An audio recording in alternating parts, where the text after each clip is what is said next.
Welcome back to the channel. Good to see you again, Adv riders and all others out there.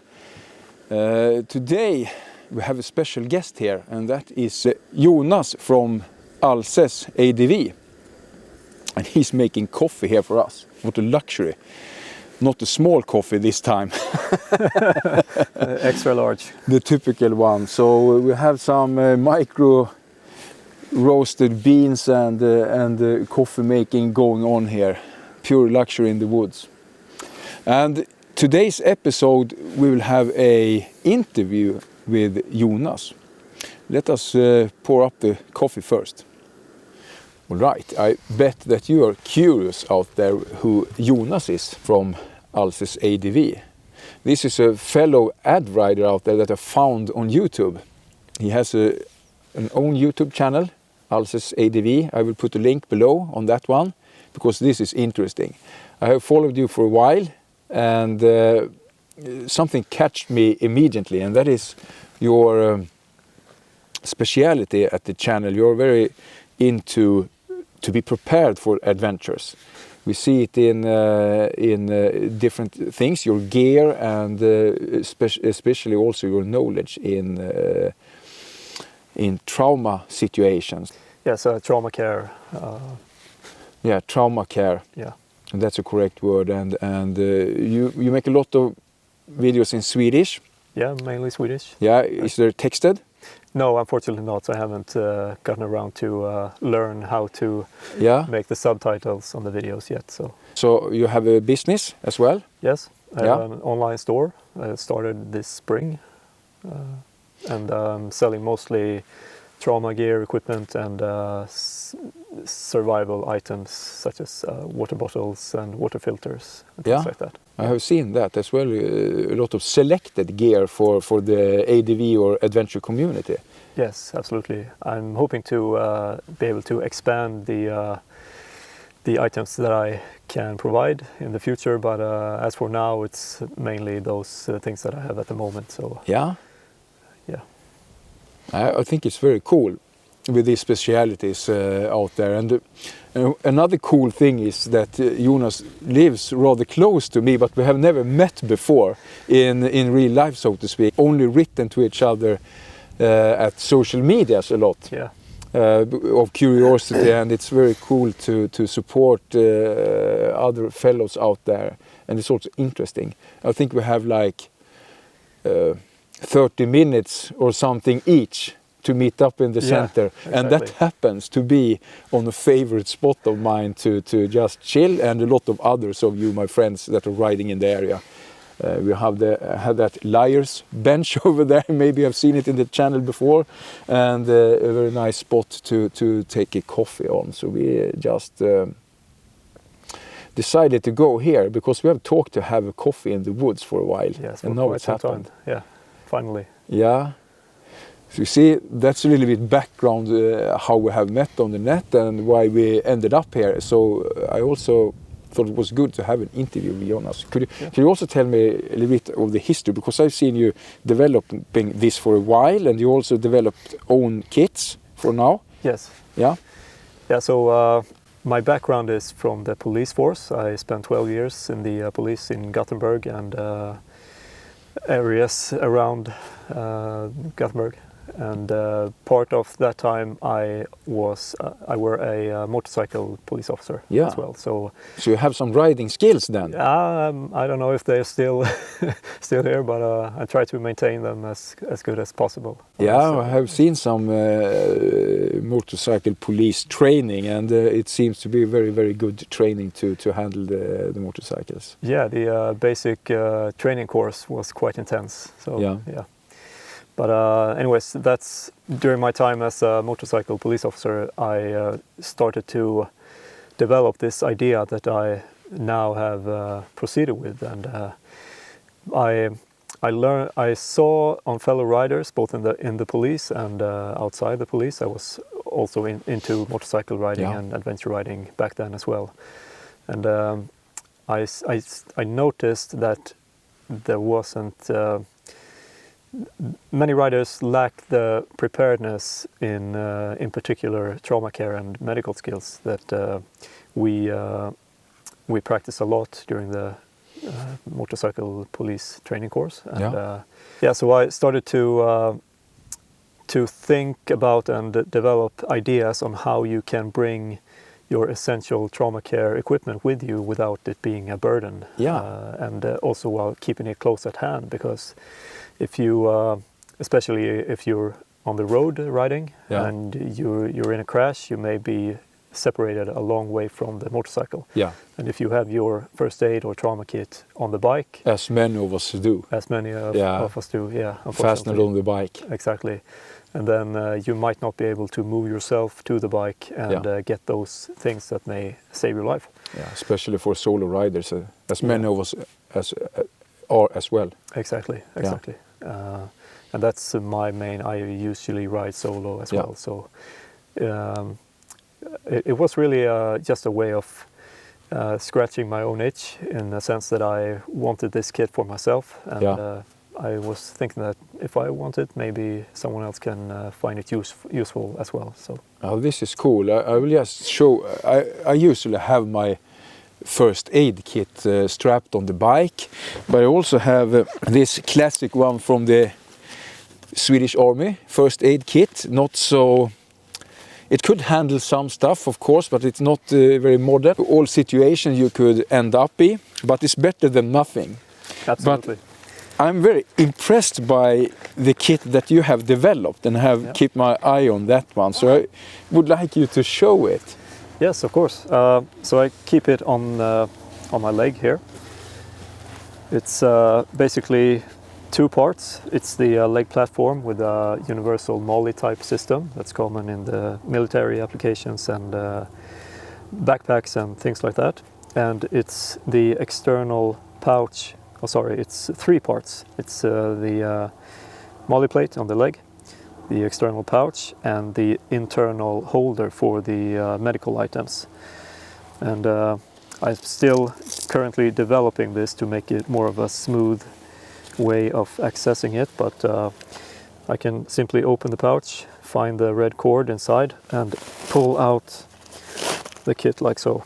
Oh, so that's the kit. Yeah, so here I have all my chosen trauma care items that I hopefully never will have to use, but if I do, I have them right here on my leg. And this is a very impressive kit. I know that you have composed it with the best thing for this kind of situations that you know and you have a lot of knowledge in. I know that for details, I think you should go into Jonas' video and videos about this kit. I will put links below and probably in this corner as well where you find it. But it is basically, you can do the most of the important thing that you need to do fast. Yeah, exactly. And the main thing with this kit is to be able to stop catastrophic hemorrhage. That's arterial bleeds that you frankly die from very soon. So we have tourniquets of different kinds and some other stuff mainly for those types of really urgent type of injuries. Yeah. So stopping arterial bleeds is the main focus here. And of course, the items in here are somewhat related to your own knowledge and skills and what you are safe with to handle and use, and what training and education you have. But the good thing about, for example, using a tourniquet like this is that it's very simple and something that anyone can learn with, like watching YouTube videos or and just practice a little bit on themselves or on your wife or husband or child. Yeah, for sure. And this kit, you have composed it and designed the pouch and also the fastening system. Yes, that's right. Yeah. And you have it available at your web shop? Yeah, that's right. I have a few items. I have a few examples left.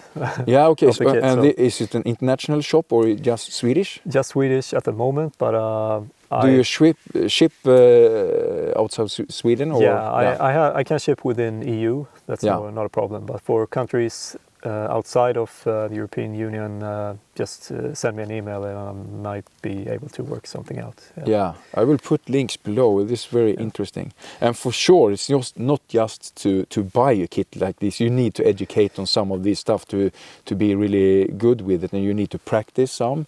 Yeah. And you have a lot of videos on that too.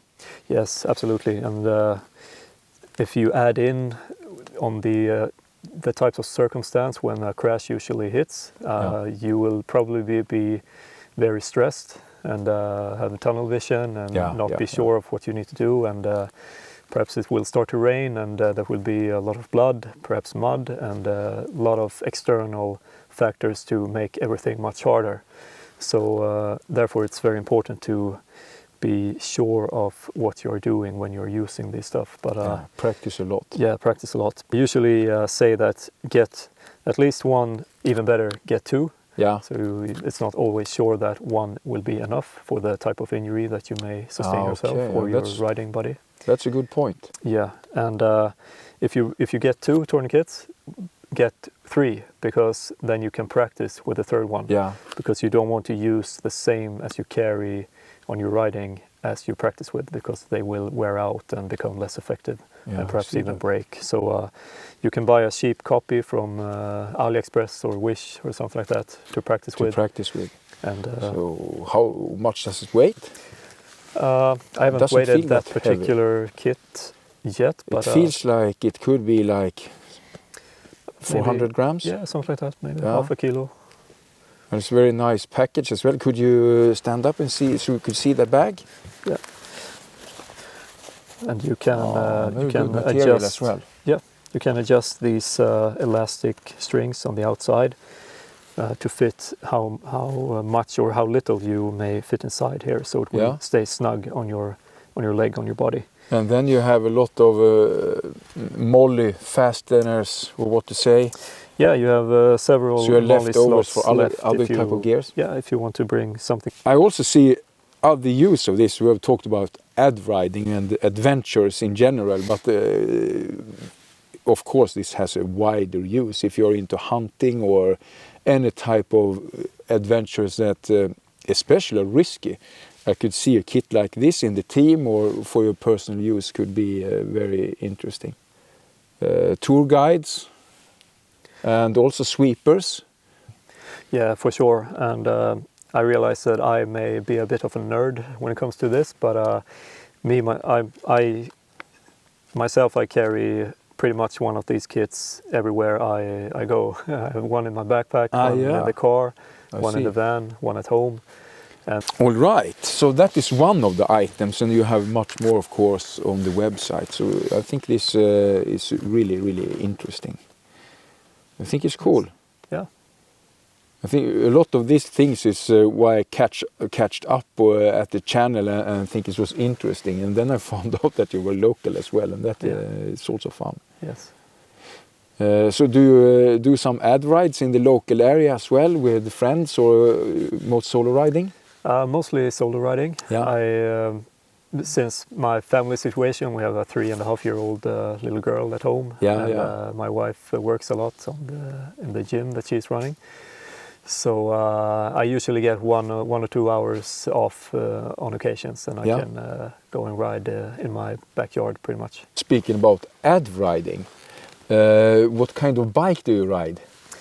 So I have downsized during a few years. I started with on the adventure riding types of bikes. I started with a KTM Super Enduro 950. Oh, okay. It was a beast of a machine. Yeah, that's a beast. Quite hard to control. Yeah, but I loved it. It was great. And then I got a 690 Enduro R, and I sold that last year, and finally got my 500 EXC 6 Days. That you have adventurized. Yeah, a little bit, to make it a little bit more comfortable and able to handle somewhat longer trips. Yeah. Increased the range and also some wind protection, better lights and... Yeah, exactly. And it's a great bike, popular to have as an ADV bike. Yeah, there's quite a small but growing community around the 500 and 501 platforms. Yeah. So it's fun that people use these lighter machines. Yeah, I have a lot of friends actually that have had 500s during the years and 501s as well. Yeah. And we have something else in common as well. I figure out on your channel you also have a van that you built on your own. Yeah. Van conversion. Yes. Exactly. That's great. Yeah. It was we bought the van back in 2019, I believe. It was some old electrical service company vehicle, and we built it from scratch. And the first 2-3 years of the build I did during that 1 or 2 hours when my daughter were asleep on the day, so I can bring all the tools and equipment that I needed to use. Oh, that sounds perfect. And when she woke up, I had to finish for today and start the build again next day. Yeah. So that was the process during at least 2 years. Okay, so you have good use for it, and then it also have become a lesser vehicle then. Yeah, so we're quite happy with it now. Okay, that's cool, Jonas. Yeah. I hope to have some coffee because I'm into it now. Yeah. I hope it was still warm. Ska vi se här. Ja, det ser gott ut. Ja, vad trevligt. Då ska vi smaka på den här varianten då. Kul.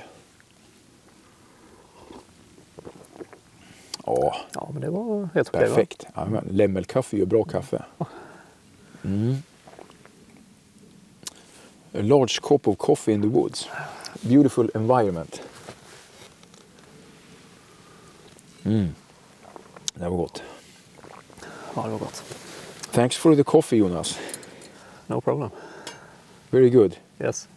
And thanks for the interview. It was very interesting and nice to see you in person, and also you telling about your gear. Yeah, absolutely. It's nice to finally be able to meet. Yeah. Yeah.